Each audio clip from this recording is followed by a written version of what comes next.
అజిత్ దోవల్ వరుసగా 2 రోజులు మీటింగ్ అయ్యారు. అంతకుముందు ప్రధానమంత్రి మీటింగులు, రాజ్నాథ్ సింగ్ మీటింగులు, తర్వాతన హోంమంత్రి మీటింగులు ఇవన్నీ జరగటం కొన్ని రోజుల పాటు పొద్దున పూట జరుగుతుంది, మధ్యాహ్నం జరిగింది, సాయంత్రం జరిగింది, ఎయిర్ ఫోర్స్ బేస్ బయట అయింది, ఎన్ని అయిపోయినాయి.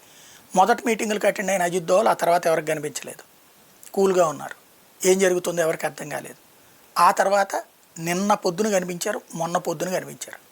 అజిత్ దోవల్ నిన్న పొద్దున వచ్చి ప్రధానమంత్రితో మీటింగ్ అయ్యారు, వెళ్ళిపోయారు. ఆ తర్వాతన నిన్న సాయంత్రం ఇవాళ మాక్ డ్రిల్స్ అని చెప్పటం, దీంతో అజిత్ దోవల్ ఏదో ప్రిపరేషన్ క్లియరెన్స్ ఇచ్చినట్టున్నారు అని అనుకున్నారు అందరూ. బట్ అజిత్ దోవల్ ఎవరు? మాజీ గూఢచారి, పాకిస్తాన్లోని సుదీర్ఘకాలం పాటు పనిచేసి వచ్చినటువంటి వ్యక్తి.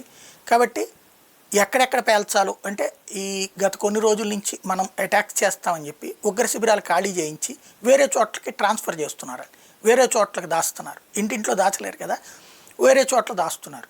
అదంతా ఫాలోఅప్ చేస్తున్నాడు అజిత్ దోవల్.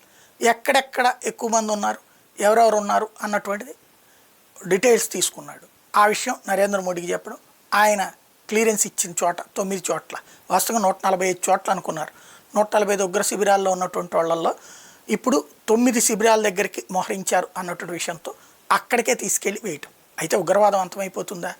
ఒక ఉగ్రవాది చస్తే 100 మంది ఉగ్రవాదులు పుడతారు. వీళ్ళు రక్తబీజులు అనమాట, రాక్షసాంశ కలిగినటువంటి వాళ్ళు. కానీ భారతదేశం లోపలికి వచ్చి కొడితే మీ దేశంలోకి వచ్చి కొడతామన్న సందేశం ఇవ్వడమే ఇక్కడ అజిత్ దోవల్ ఉద్దేశమైన, నరేంద్ర మోడీ ఉద్దేశమైన.